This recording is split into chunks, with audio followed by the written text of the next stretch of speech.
Welcome to I dream. నా పేరు లుంబిని.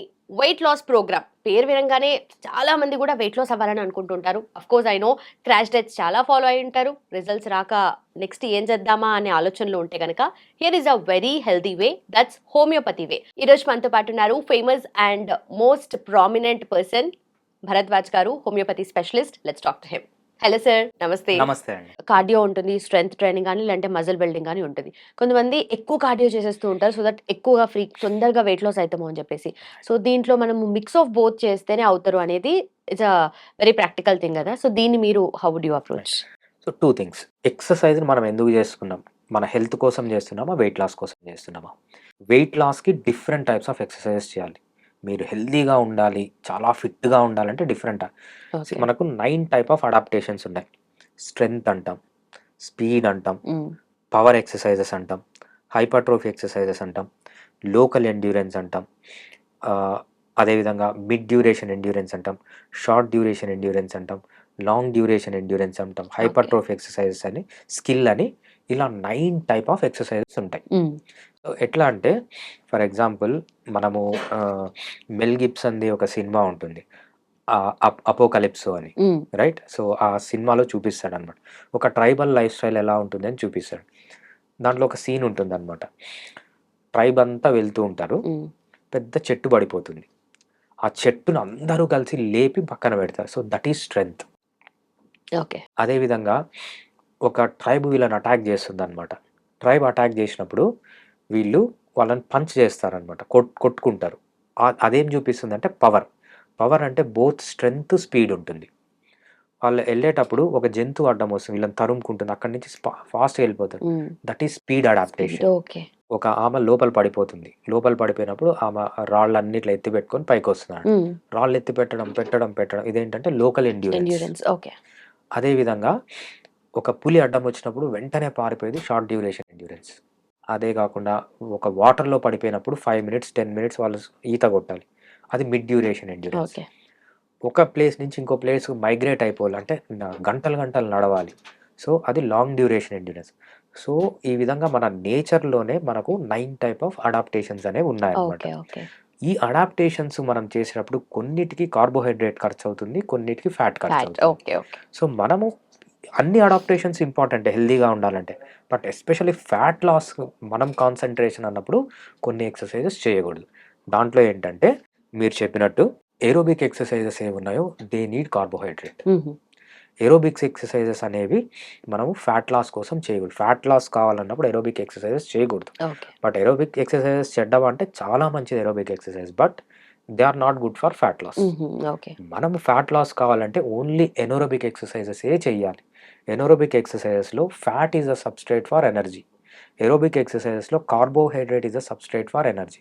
ఎప్పుడైతే మనము కార్బోహైడ్రేట్‌ని సబ్‌స్ట్రేట్‌గా యూజ్ చేస్తామో మన బ్లడ్‌లో ఉన్న కార్బోహైడ్రేట్ అయిపోతుంది. వెంటనే ఆకలేస్తుంది. మళ్ళీ మనం కార్బోహైడ్రేట్‌తో డంప్ చేస్తాం. ఓకే. అదే ఎనోరోబిక్ ఎక్సర్‌సైజెస్ చేశామనుకోండి, మన ఉన్న ఫ్యాట్ బర్న్ అవుతుంది. ఆకలి కాదు. ఓకే. గ్లూకోజ్ అలానే ఉంటుంది. ఫ్యాట్ బర్న్ అవుతుంది.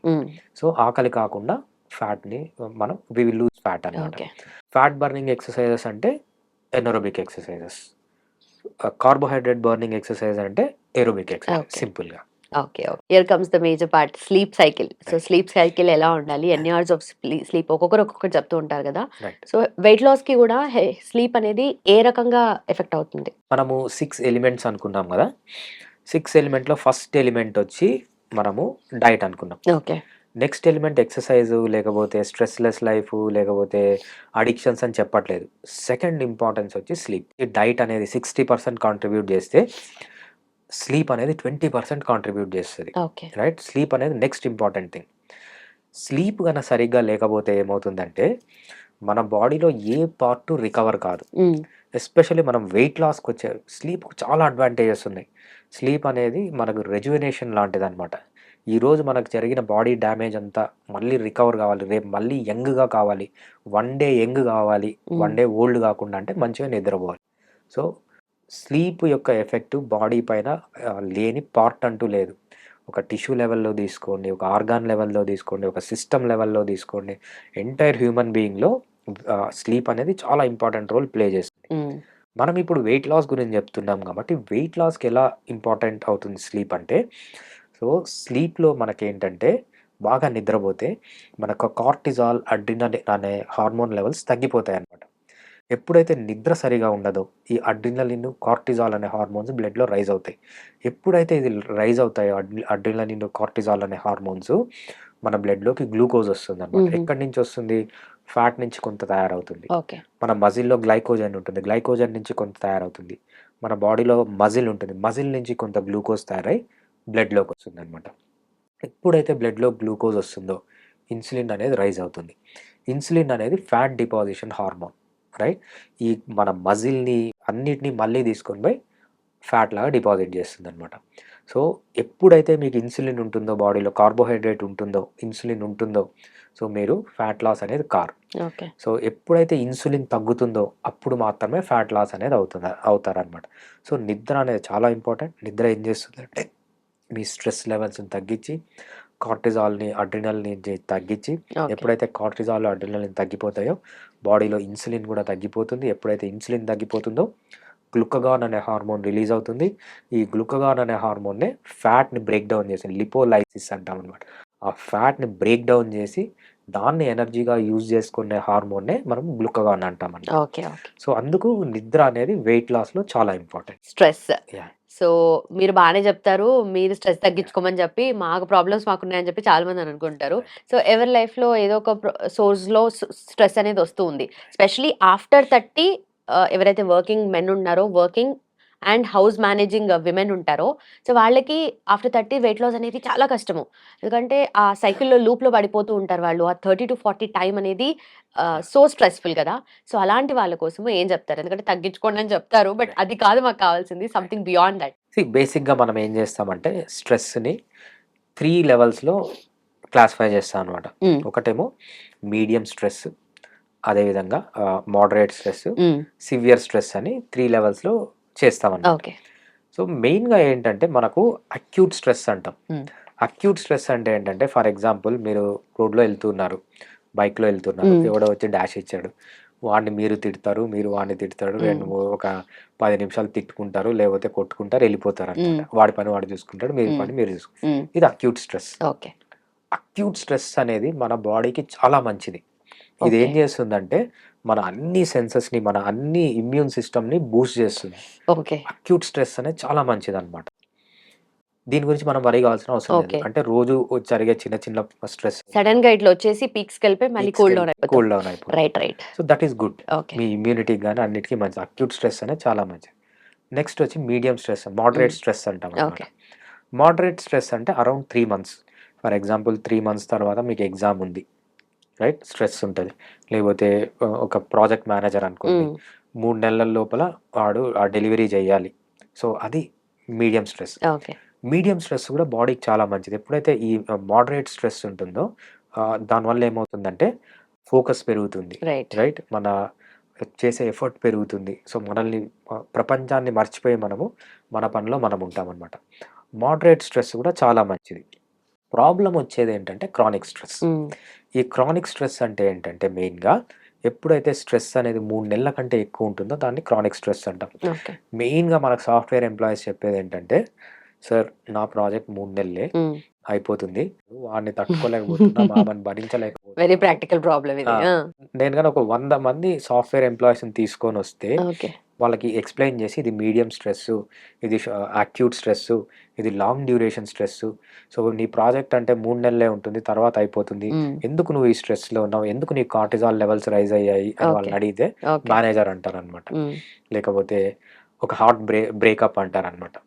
హార్ట్ బ్రేక్ అయింటుంది. హ్మ్. సో, పాతకాలంలో ఏంటంటే హార్ట్ బ్రేక్ అయిన తర్వాత వాళ్ళెక్కడో ఎళ్ళిపోయేవాళ్ళు. వీళ్ళెక్కడో ఎళ్ళిపోయేవాళ్ళు. హ్మ్. సో, ఇప్పుడేంటంటే ఈ టెక్నాలజీ ఎక్కువైపోయి 24 గంటలు ఆమేం జూస్తుందో వీడు జూడడము ఇంటర్నెట్‌లో. హ్మ్. సో, వీడేం జేస్తున్నాడో ఆమె జూడడం అనమాట. సో, ఇదే స్ట్రెస్ క్రానిక్ స్ట్రెస్ లాగా అయిపోతుంది. హ్మ్. సో, ఇటువంటివి ఎప్పుడైతే ఈ క్రానిక్ స్ట్రెస్ ఉంటదో ప్రాబ్లమ్ వచ్చేది క్రానిక్ స్ట్రెస్ అనమాట. ఓకే.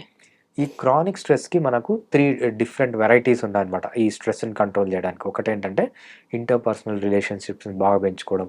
మంచిగా డైట్ గాని, మంచిగా ఎక్సర్‌సైజ్ జేసి, మంచిగా నిద్రపోవడానికి దీనికి చాలా టెక్నిక్స్ ఉన్నాయన్నమాట. ఆ క్రానిక్ స్ట్రెస్‌ని కంట్రోల్ జేసుకోవడానికి.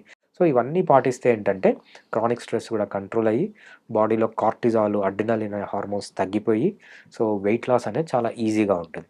క్రానిక్ స్ట్రెస్లో ఉంటారో బ్లడ్లో గ్లూకోజ్ ఎక్కువ అయిపోతుంది. ఓకే. ఎప్పుడైతే బ్లడ్లో గ్లూకోజ్ ఎక్కువైతుందో ఇన్సులిన్ వస్తుంది.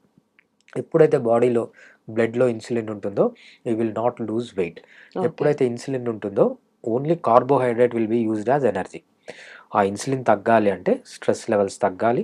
మీరు మెయిన్గా స్ట్రెస్ని 3 టైప్స్లో కేటగిరైజ్ చేసి సో ఏ స్ట్రెస్లో ఉన్నారనే దాన్ని బట్టి అంటే క్రానిక్ స్ట్రెస్ చేసుకోవడానికి ఈ పాయింట్స్ అని ఉన్నాయి. అవి కన్నా పాటిస్తే సో డెఫినెట్గా స్ట్రెస్ అనేది తగ్గుతుంది. సో ఇది కూడా ఒక సైంటిఫిక్ వేలో స్టెప్ బై స్టెప్ మనము అనుకొని ఒక టెక్నికల్ గా సాల్వ్ చేసుకోవచ్చు Right, స్ట్రెస్ yeah. కూడా, నాట్ జస్ట్. బట్ ఇక్కడ ఏంటంటే ప్రాబ్లము డిటర్మైన్ చేసుకోలేము ఏది క్రానిక్ స్ట్రెస్, ఏది మోడరేట్ స్ట్రెస్ అని చెప్పేసి ఎలా డిఫరెన్షియేట్ చేసుకోవచ్చు వాళ్ళు. ఎగ్జాంపుల్ ఏంటంటే ఒక హార్ట్ బ్రేక్ ఉంది అనుకోండి, ఇద్దరు లవర్స్ ఉన్నారు, హార్ట్ బ్రేక్ అయింది. ఒకడు ఏమంటాడంటే ఇట్లా దులుపుకొని వెళ్ళిపోతాడు అనమాట. మేబీ 1 డే 2 డే వాడికి ప్రాబ్లం ఉండొచ్చు, నెక్స్ట్ డే నుంచి నార్మల్.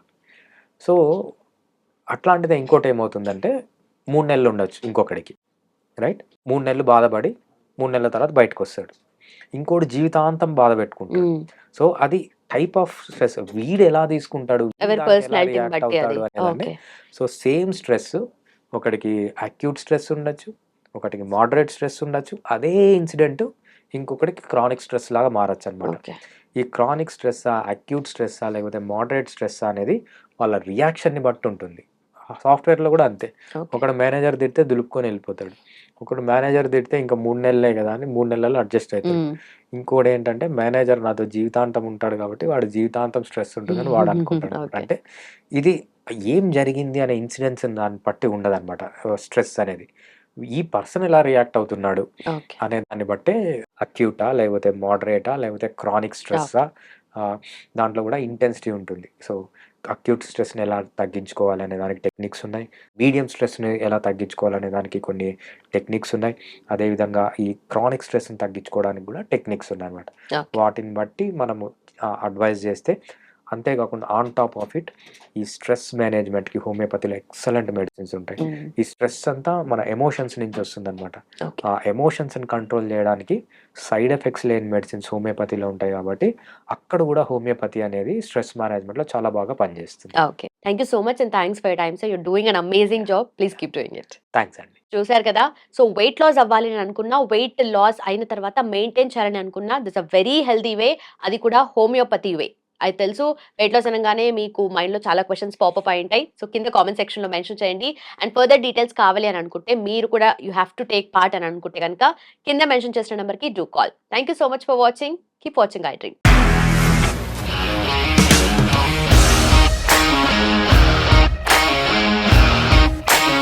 ఇండస్ట్రీలో కమిట్మెంట్ ఇష్యూస్ వస్తే నీకు కూడా వచ్చినట్టు? మార్నింగ్ తీసుకెళ్ళానంటే కొట్టి పడేసాడు.